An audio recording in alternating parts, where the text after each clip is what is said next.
The second part of my video was totally ruined by the editing, I don't know, error or something like that. So here we are. I'm re-recording it because of course I want to finish the list.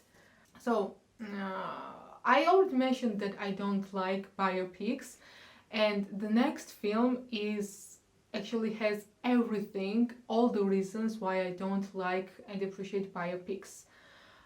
This is Blonde. I don't know how can we call it a film because it's so disrespectful. Here, Marilyn Monroe is portrayed as nothing more or less than a slut, and I mentioned previously that the reason why I don't like biopics is mostly they are reducing filmmakers or scriptwriters or both of them, creators in general, sometimes tend to reduce the characters to one tiny aspect of their life. In this case, the huge and complex persona of Marilyn Monroe is reduced to being this bimbo puppet who is I don't know how to even characterize. This film is more the piece of pornography layered by cliches. There is like one cliche on top of the other rather than an independent work. And imagine my surprise when I realized that the same director who filmed Blonde also made an amazing film that ended up in my best films list. This much I know to be true. So sometimes these things happen. One mind can create something very bad, in this case Blonde, and in the same at the same time he can create something like This Much I Know to Be True, which is a really good creative documentary about Nick Cave and the Bad Seeds. Very one-sided, very linear, very simplistic, and yes, when you are creating a film, whether it's fictional or not, when you are creating a film about real living person, you need to consider all the aspects of this person's life and make a complicated character. Everything Everywhere All at Once is the worst film of the year in my opinion, although it is mentioned in the best films category all the time, and it got nominated almost in every major European festivals and ceremonies. So how can it be mentioned next to films such as Triangle of Sadness? I will never know.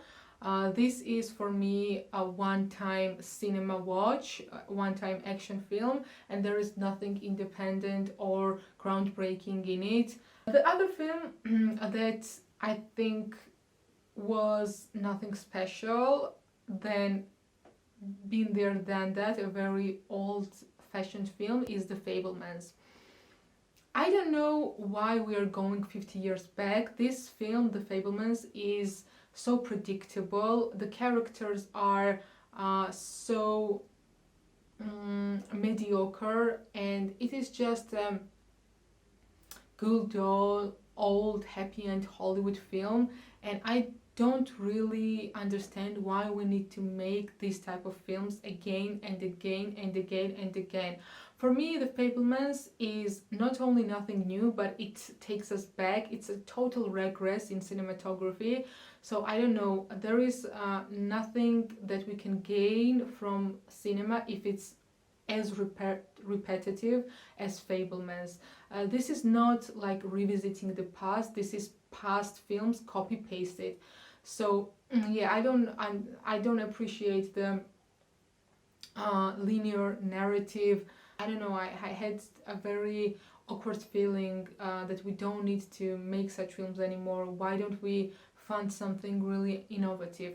So yeah, The Fabelmans for me is a no-go, and even the acting I didn't enjoy. Everyone was overacting, and for me, theater acting is not good in cinema. So Fabelmans is total no-go. Another no-go film for me is Amsterdam. Oh my god, this film is so bad on so many layers. When the writing and the execution of a film is so bad, like in Amsterdam, it also gives the actors nothing to work with. So even though Christian Bale and Margot Robbie are amazing actors, in Amsterdam they become these puppetry actors and they lose their charisma. This is what bad writing and bad directing does to good actors. I didn't like this film at all. It was just so shallow, nothing new, overacted, and yes, not really, like, there was nothing that I could say this part is good or like I appreciate this part. Um, Another really bad film which can be mentioned next to Amsterdam is Menu. What I said about Amsterdam applies to Menu as well. This I don't even understand why is among the author filmmakers list, because it's just a one-time watch, very I don't want to repeat the word shallow, but uh, when there is nothing new, very boring. And the worst of the worst for me this year was Decision to Leave. The film adored by many, and I think most people adore this film because they don't understand it, or they think that it's strange. And sometimes when something in art doesn't make sense, people think that it must be high art because we don't understand, which is not the case. Sometimes we can encounter and we can watch a bad film and a bad art. Not all art and not all films, especially not all independent films, are good. In this case, Decision to Leave is, I think, hyped over nothing. A lot of people are talking about symbolism there, the connection between characters. I didn't get any of it. Maybe I'm being subjective, but I also challenged myself, and because I didn't like this film, I dived into Park Chan-wook's filmography, and I have to admit that all in all, Park Chan-wook is not my director because I didn't like. Maybe Oldboy was a decent work, but other than Oldboy, I didn't like any of his films. I don't get why Park Chan-wook is such a celebrated South Korean filmmaker when we have Lee Chan-dong, Kim Ki-duk, and other really good South Korean filmmakers. And also this year I have seen amazing film from South Korea by Hong Sang-soo. It's called The Novelist Film, and I just cannot imagine that people are talking about Decision to Leave, and Decision to Leave gets so much attention while the real masterpiece from South Korea, The Novelist Film, is somewhere in the shadow. Like, I don't know, sometimes the film community, or not the film community, but people who put forward these works, I don't know where their mind is, or how they watch films.